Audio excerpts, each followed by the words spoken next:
السلام علیکم ورحمۃ اللہ وبرکاتہ۔ کیسے ہیں میرے پیارے پیارے ساتھی؟ یقیناً اللہ کی امان میں ہوں گے۔ لاسٹ ٹائم آپ کو پتہ ہے کہ ہم نے اسلامک سٹوری اپنی جو سی تھی وہ کون سی کہانی تھی ہماری؟ 3 سوال، جو کہ اللہ کے ایسے ہی ایک خاص بندے کی خاص کہانی تھی، اور یقیناً آپ کو اچھی بھی لگی ہوگی۔ تو آج جو سے ہم اپنی اگلی کہانی کی جانب بڑھتے ہیں۔ وہ کیا ہے؟ زمین کی پکڑ۔ ٹھیک ہے، اس کہانی کو سننے سے پہلے آپ لوگ سارے اپنے کام چھوڑ دیں، شاباش، جلدی سے آ جائیں، جلدی سے آ جائیں، بیٹھ جائیں سب اکٹھے ہو کر اور سنیں غور سے کہانی کو، سارے کام چھوڑ دیں۔ امیاں جون سی ہیں وہ کیا کر دیں، آٹا گوندھ رہی ہیں تو آٹا تھوڑی دیر کے لیے چھوڑ کے آ جائیں، بیٹھ جائیں، کچن کا کام کر رہی ہیں تب بھی چھوڑ کے آ کے بیٹھ جائیں۔ کیا خیال ہے؟ اچھا لگتا ہے بیٹھ کے بھی کچھ چیزیں ہمیں سننی چاہیے۔ تو یہ کہانی جو سی ہے وہ کس پہ مبنی ہے؟ کس ٹاپک پہ؟ زمین کی پکڑ پر، کہ یہ زمین جس پر ہم رہتے ہیں بظاہر ہوتی تو بے جان ہے، لیکن حقیقت یہ ہے کہ زمین بے جان نہیں ہے۔ زمین جان سے محروم ہوتی تو اس کے سینے سے طرح طرح کی سبزیاں، پھل، درخت اور سبزہ نہ اگتا۔ ہاں، البتہ یہ دوسرے جانداروں کی طرح چل پھر نہیں سکتی، اپنی جگہ ساکت اور خاموش رہتی ہے۔ اس زمین میں حرکت کے آثار نظر آتے ہیں تو وہ بھی اللہ کے حکم سے ہی۔ قبر کی زمین نیک آدمی کے لیے پھیل کر فراخ ہو جاتی، یعنی کشادہ ہو جاتی ہے، اور برے آدمی کے لیے تنگ۔ یہ زمین ہی ہے جو اللہ کے حکم سے اپنے اوپر آباد سب کچھ نگل جاتی ہے۔ پچھلی جو قوموں کے زمین میں دبے ہوئے آثار ہیں اس بات کا واضح ثبوت ہیں۔ یہ زمین افراد اور قوموں کے لیے تباہی اور ہلاکت کا باعث تب ہی بنتی ہے جب وہ سرکشی اور نافرمانی پر اتر آتے ہیں اس کے رہنے والے لوگ، بسنے والے لوگ۔ کتاب ہدایت قرآن مجید میں ایک ایسے ہی نافرمان اور متکبر شخص کا ذکر آیا ہے جس کو اللہ تعالیٰ نے بے انتہا دولت سے نوازا تھا، لیکن دولت پا کر وہ شکر ادا کرنے کی بجائے کیا کرتا تھا؟ وہ تکبر کرتا تھا، بڑا غرور کرتا تھا۔ اللہ کے ایک نیک بندے نے اس کو اس کے استکبر اور سرکشی کی راہ سے باز آنے کی تلقین کی، نصیحت کی کہ باز آ جاؤ۔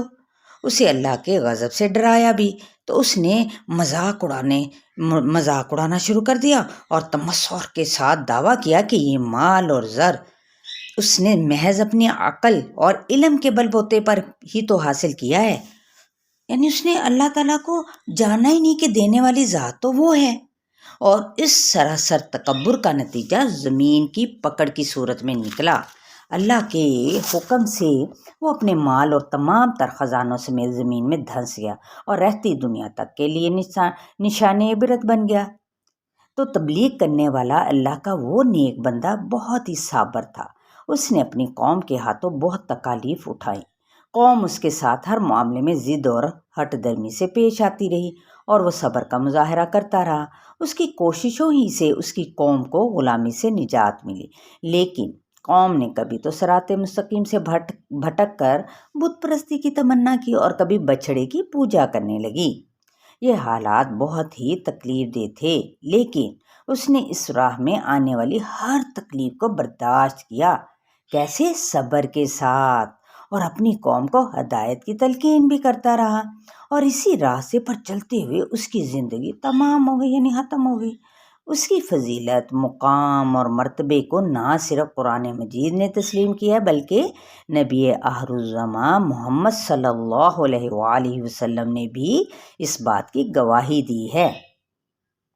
اور دراصل یہ کہانی جو زمین کی پکڑ ہے نا، ایک نافرمان اور ہٹ درم قوم اور اللہ کے اس نیک بندے کے درمیان جو سی ایک کشمکش پر مشتمل ہے۔ چلیں بڑھتے ہیں اپنی مزید کہانی کی طرف۔ اب جو سا تھا نا، سلیم اور فاروق معمول کے مطابق، آپ کو پتہ ہے نا عشاء میں وہ سو گئے تھے، تو عشاء کی نماز کے بعد وہ جو سے ہے نا دوبارہ بیٹھ گئے، سوئے نہیں، تو وہ انہوں نے کیا کیا، اپنی والدہ کے دائیں بائیں موجود ہو گئے، یعنی بیٹھ گئے، اور ان کی والدہ جو سی ان کی طرف دیکھ کر مسکرا رہی تھیں کیا انہوں نے کہا کہ حضرت موسیٰ علیہ السلام کی قوم میں ایک ایسا شخص تھا، اس کا نام قارون تھا۔ تو اللہ تعالیٰ نے قارون کو اتنے خزانے عطا فرمائے تھے، اتنے خزانوں کی چابیاں ایک طاقتور اگر جماعت بھی مل کر مشکل سے اٹھا پاتی تھی، یعنی اتنی چابیاں، اتنے خزانے۔ تو دولت کی وجہ سے وہ بہت ہی مغرور ہو گیا تھا کہ میرے پاس تو بہت ڈھیر مال ہے، میرے پاس تو بہت سارے خزانے ہیں۔ تو قارون کے بارے میں بھی یہی کہا جاتا ہے کہ وہ حضرت موسیٰ علیہ السلام کا چچا زاد بھائی تھا، بہت اچھی آواز سے تورات کی تلاوت بھی کیا کرتا تھا۔ دولت کے گھمنڈ نے اسے تبدیل کر دیا۔ بس دیکھیں، کسی چیز کی جب کہتے ہیں نا فراوانی یا زیادتی، یا پھر اسے زیادہ دے دیا جائے، اللہ تعالیٰ کی نعمتوں سے اسے نوازا جائے، لیکن وہ اس پر شکر ادا کرنے کی بجائے کیا کرے؟ الٹا تکبر کرے، فخر کرے، گھمنڈ کرے، تو وہ بھی اپنی قوم میں خود کو نمایاں کرنے کے لیے دوسروں کی نسبت ایک بالشت لمبے کپڑے پہننے لگا، یعنی ضرورت سے زائد کپڑے بڑھا کے۔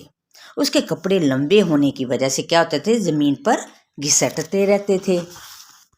بچوں ایک اور بھی بات بتاؤں، اور بڑوں آپ لوگ یہ بھی سنیں کہ کپڑے کو ٹخنوں سے نیچے لٹکانا جو ہے وہ تکبر کی نشانی ہے، اور تکبر اللہ تعالیٰ کو بالکل پسند نہیں۔ رسول اللہ صلی اللہ علیہ وسلم کا فرمان ہے کہ ایک شخص غرور میں اپنا تہمت گھسیٹتا ہوا چل رہا تھا کہ اسے زمین میں دھنسا دیا گیا، اور وہ اسی طرح قیامت تک زمین میں دھنستا ہی رہے گا۔ لہذا قارون کی قوم میں اس کے کچھ خیر خواہ بھی تھے۔ انہوں نے اس سے کہا، او ہو اے قارون، تم تکبر کیوں کرتے ہو، غرور کیوں کرتے ہو، اتنا اتراتے کیوں ہو؟ اللہ کو تو تکبر پسند ہی نہیں ہے۔ جو مال تجھے اللہ تعالیٰ نے عطا کیا اس کے ذریعے سے بھلائی کا راستہ اختیار کرو، اوروں کو بھی اس مال میں شریک کرو، یعنی ان کی بھلائی کے کاموں میں لگاؤ۔ جس طرح اللہ نے تجھ سے بھلائی کی ہے تو بھی لوگوں سے بھلائی کر، اور ملک میں فساد نہ مچا، ادھم نہ مچا۔ فساد کرنے والوں کو بھی اللہ تعالیٰ پسند نہیں فرماتا۔ اگر تو باز نہ آیا تو اللہ تجھے سزا دے گا، اور جو کچھ تجھے دیا ہے وہ چھین بھی سکتا ہے، اگر دینے والا ہے تو وہ چھین بھی لے گا۔ ان سب کی باتیں سن کر قارون نے کہا، یہ مال اللہ نے تو نہیں مجھے دیا، میں تو اپنے علم اور عقل کے زور پر حاصل کیا، میں نے یہ میری اپنی محنت کے نتیجے میں مجھے ملا ہے، لہذا تم اپنی باتیں اپنے پاس ہی رکھو، مجھے کیوں اپنی نصیحتیں کرواتے ہو، بتاتے ہو، سناتے ہو، کیوں دیتے ہو؟ پھر ایک روز قارون خوب سج دج کر ٹھاٹ باٹ سے اور آن بان کے ساتھ اپنی قوم کے سامنے آیا۔ دنیا دار لوگ اس کی شان و شوکت دیکھ کر کہنے لگے، کاش ہمارے پاس بھی اتنی ہی دولت ہو، یہ کتنے نصیب والا ہے۔ دیکھیں نا ظاہریت دیکھ کر ہم لوگ بھی تو اسی طرح کسی کی چکا چوند، کسی کے مال و دولت کو دیکھ کر کیسے کرتے ہیں، ہائے ہمارے پاس بھی ہونا چاہیے نا، اللہ ہمیں کیوں نہیں تو دیتا، ان کو ہی دے رکھتا ہے۔ دیکھیں جملے کیسے ہوتے ہیں۔ لیکن جن لوگوں کو اللہ تعالیٰ نے علم دیا تھا وہ کہنے لگے، افسوس ہے تم پر، مومنوں کے لیے اللہ کے ہاں جو اجر تیار ہے وہ اس دولت سے کہیں زیادہ بہتر ہے، اور یہ اجر تو بس صبر کرنے والوں کو ہی ملے گا۔ اللہ تعالیٰ نے تم سے پہلے بہت سی امتیں غارت کی ہیں جو تم سے زیادہ طاقت والی اور دولت مند تھیں، یعنی اگر قوت اور مال کی فراوانی فضیلت کا باعث ہوتی تو سابقہ قومیں بھی کیا ہے، تباہ و برباد نہ ہوتی۔ ایک دن پھر اسی طرح قارون جو سے حضرت موسیٰ علیہ السلام کے پاس سے گزرا۔ آپ اس وقت لوگوں کو واعظ و نصیحت کر رہے تھے۔ جب ان لوگوں کی نظر قارون پر پڑی تو پھر وہ ادھر ہی دیکھتے ہی رہ گئے۔ یہ دیکھ کر حضرت موسیٰ علیہ السلام نے قارون کو نزدیک بلایا اور فرمایا، تم نے ایسا کیوں کیا؟ اس قدر سج دھج کر کیوں نکلے ہو؟ جس طرح ہم لوگ بھی شادی بیاہ میں کتنے چکا چوند والے اتنے قیمتی لباس پہن کر نکلتے ہیں نا، اور دیکھیں کچھ درمیانہ طبقہ بھی ہوتا ہے، کچھ نیچے والا بھی ہوتا ہے، غریب بھی ہوتا ہے، سبھی طرح کے ہوتے ہیں نا لوگ اپنے رشتہ داریوں میں، اپنے ارد گرد۔ تو پھر اس طرح سے لوگوں کے دلوں میں خیال تو آ جاتا ہے کہ دیکھو اس کے کپڑے اتنے زیادہ قیمتی اور میرے پاس اتنے بھی نہیں ہیں، میرا شوہر تو مجھے دلاتا بھی نہیں، میرے تو باپ کے پاس پیسے نہیں ہیں، میرا بھائی مجھے دیتا نہیں۔ تو اسی طرح یہ کیا ہے، ناشکری کے کلمات ہوتے ہیں جو اللہ تعالیٰ کو پسند نہیں۔ اسی طرح انہوں نے پوچھا کہ تم اس قدر سج در کر کیوں نکلے ہو؟ تو اس پر قارون نے کہا، اے موسیٰ، اگر آپ کو مجھ پر نبوت کی وجہ سے فضیلت حاصل ہے تو میں مال کی وجہ سے افضل ہوں۔ استغفر اللہ۔ دیکھیں ذرا، آپ پسند کریں تو ہم دونوں ایک دوسرے کے خلاف بد دعا کریں۔ حضرت موسیٰ علیہ السلام نے اس کے خلاف میدان میں نکلنے کا فیصلہ کر لیا۔ چنانچہ آپ اس کے سامنے جا پہنچے، یعنی دربار میں فرعون کے، پھر بھی وہ قارون کے سامنے۔ تو وہ بھی اپنے لوگوں کے ساتھ میدان میں آ گیا۔ اب آپ نے فرمایا پہلے تم دعا کرو گے یا میں کروں؟ جواب میں وہ بولا پہلے میں دعا کروں گا۔ اس نے آپ کے خلاف دعا کی لیکن اس کی دعا قبول نہ ہوئی۔ حضرت موسیٰ علیہ السلام نے پھر فرمایا اب میں دعا کروں؟ تو اس نے فوراً کہا ضرور کریں۔ تو حضرت موسیٰ علیہ السلام نے ان الفاظ میں دعا کی، اے اللہ زمین کو حکم دے کہ یہ آج میری اطاعت کرے۔ اللہ تعالیٰ نے آپ کی طرف وحی کی اور زمین کو یہ حکم دے دیا۔ اب آپ نے زمین کو حکم دیا، اے زمین انہیں پکڑ لے۔ زمین نے قارون اور اس کے سب ساتھیوں کو قدموں تک پکڑ لیا۔ آپ نے پھر فرمایا اے زمین انہیں پکڑ لے۔ زمین نے انہیں گھٹنوں تک پکڑ لیا۔ آپ نے پھر فرمایا اے زمین انہیں پکڑ لے۔ اب وہ کندھوں تک زمین میں دھنستے ہی چلے گئے۔ اب حضرت موسیٰ علیہ السلام نے فرمایا کہ ان کے خزانوں اور مال و دولت کو بھی لے جا۔ دیکھتے ہی دیکھتے سارا خزانہ وہاں حاضر ہو گیا۔ حضرت موسیٰ علیہ السلام نے اس کی طرف اشارہ کر کے فرمایا چنانچہ زمین کے اندر چلے جاؤ۔ تو چنانچہ وہ سب کے سب خزانے سمیت نظروں سے اوجھل ہو گئے اور پھر زمین بھی ہموار ہو گئی۔ مطلب کیا؟ زمین کے اندر وہ دھنس گئے۔ اس موقع پر اللہ تعالیٰ نے فرمایا اللہ کے مقابلے میں کوئی جماعت اس کا مقابلہ نہ کر سکی، نہ وہ خود کو بچا سکا۔ جب وہ زمین میں دھنس گیا تو اس کا سب مال اور دولت اور جتنے بھی بڑے بڑے محلات بھی زمین کے اندر سارے کے سارے دھنس گئے، یعنی زمین کے اندر ہی چلے گئے، نیچے چلے گئے۔ تب اس جیسی دولت کی تمنا کرنے والے شرمندہ ہو گئے۔ انہوں نے اللہ کا شکر ادا کیا اور جان لیا کہ وہ اپنے بندوں کے حق میں اچھے فیصلے کرتا ہے، اس لیے وہ بولے لولا امن اللہ علینا لخسف بنا وَكَأَنَّهُ لَا يُفْلِحُ الْكَافِرُونَ۔ اگر اللہ تعالیٰ ہم پر فضل نہ کرتا تو ہمیں بھی زمین میں دھنسا دیتا۔ ہائے افسوس، کافر کبھی فلاح نہیں پائیں گے۔ اس کے بعد اللہ تعالیٰ نے فرمایا کہ آخرت کی زندگی ہمیشہ کی زندگی ہے۔ اس جہاں میں جسے خوشی نصیب ہوئی وہی خوشی رشک کے قابل ہے، اور جو آخرت میں محروم رہا وہ قابل افسوس ہے۔ لیکن یہ نعمتیں ان لوگوں کے لیے ہیں جو زمین میں برائی اور فخر نہیں کرتے، نہ فساد مچانا پسند کرتے ہیں، پرہیزگاروں کے لیے نہایت ہی عمدہ انجام ہے۔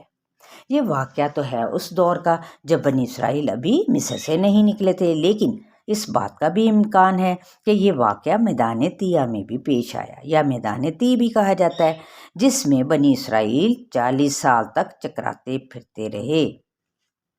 قارون کا ذکر اللہ تعالیٰ نے بہت سی جگہوں پر فرمایا ہے۔ سورہ العنکبوت آیات 39 اور 40 میں اللہ تعالیٰ فرماتا ہے اور قارون، فرعون اور حامان کو بھی ہم نے تباہ کر دیا۔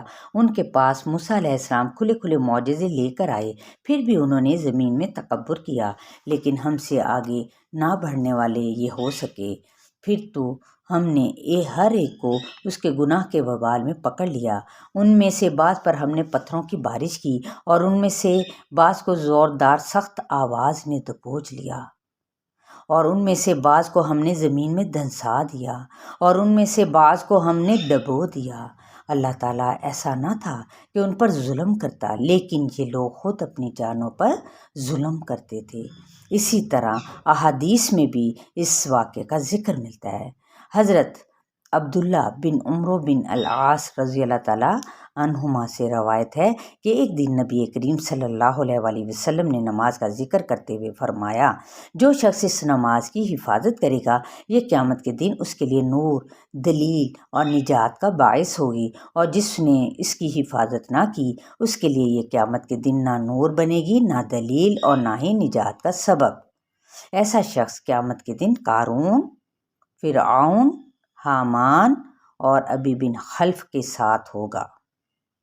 تو میرے ساتھیوں، آپ یہ بات اچھی طرح جان چکے ہوں گے کہ حضرت موسیٰ علیہ السلام کی قوم یعنی بنی اسرائیل نے آپ کو کس قدر تکالیف پہنچائی۔ یہ تکالیف، یہ پریشانیاں، یہ مصیبتیں انہوں نے اپنے عمل کے ذریعے سے بھی پہنچائیں اور باتوں کے ذریعے سے بھی، یعنی ہاتھ سے نہیں بلکہ زبان سے بھی۔ فرعون کے سمندر میں غرق ہونے کے بعد جب آپ انہیں سمندر کی طرف دوسری طرف لے کے جا رہے تھے تو وہ بت پرستی کی خواہش کر بیٹھے۔ پھر بچھڑے کی پوجا میں لگ گئے اور انہوں نے ہر معاملے میں ضد اور ہٹ درمی دکھائی۔ حضرت موسیٰ علیہ السلام کے ساتھ جاہلانہ انداز میں پیش آتے رہے۔ ان تمام حالات میں حضرت موسیٰ علیہ السلام نہایت صبر اور ضبط کا مظاہرہ کرتے رہے۔ بنی اسرائیل نے یہاں تک کیا کہ آپ کا مذاق بھی اڑایا۔ امام بخاری اور امام مسلم رحمۃ اللہ علیہما نے حدیث بیان کی ہے کہ حضرت ابو ہریرہ رضی اللہ تعالیٰ عنہ فرماتے ہیں کہ ایک مرتبہ نبی کریم صلی اللہ علیہ وآلہ وسلم نے فرمایا، حضرت موسیٰ علیہ السلام بہت زیادہ شرم اور حیا والے تھے کہ وہ اپنے جسم کے پوشیدہ حصے پر کسی کی نظر نہ ہی پڑنے دیتے تھے، جبکہ بنی اسرائیل سب کے سامنے ننگے ہو کر غسل کرتے تھے۔ وہ حضرت موسیٰ علیہ السلام کو بھی اسی طرح غسل کرنے کے لیے کہتے، لیکن آپ اس بات کو ناپسند کرتے تھے۔ اس پر بنی اسرائیل ان کا مذاق اڑانے لگے اور کہنے لگے کہ موسیٰ کے جسم پر تو برس کے داغ ہیں، اس لیے یہ ننگے ہو کر غسل نہیں کرتے۔ کبھی کسی اور مرض کا نام لے لیتے، یعنی بیماری کا، اور کہتے اسی لیے تو یہ علیحدہ ہو کر نہاتے ہیں۔ حضرت موسیٰ علیہ السلام ان کی باتیں خاموشی سے سنتے رہتے۔ آخر اللہ تعالیٰ نے چاہا کہ آپ کا بے عیب ہونا ظاہر ہو جائے، چنانچہ ایک روز حضرت موسیٰ علیہ السلام نے پردے کی اوٹ میں غسل کی تیاری کی۔ آپ نے اپنے کپڑے اتار کر ایک پتھر پر رکھ دیے، پھر نہانے لگے۔ آپ غسل سے فارغ ہو کر اپنے کپڑے لینے کے لیے آگے بڑھے تو پتھر آپ کے کپڑے لے کر بھاگ گیا۔ حضرت موسیٰ علیہ السلام اپنا عصا لے کر پتھر کے پیچھے دوڑے اور فرمانے لگے، میرے کپڑے اے پتھر میرے کپڑے۔ تو انشاءاللہ تعالی نیکسٹ ٹائم کہانی کا بقیہ حصہ۔ السلام علیکم ورحمۃ اللہ۔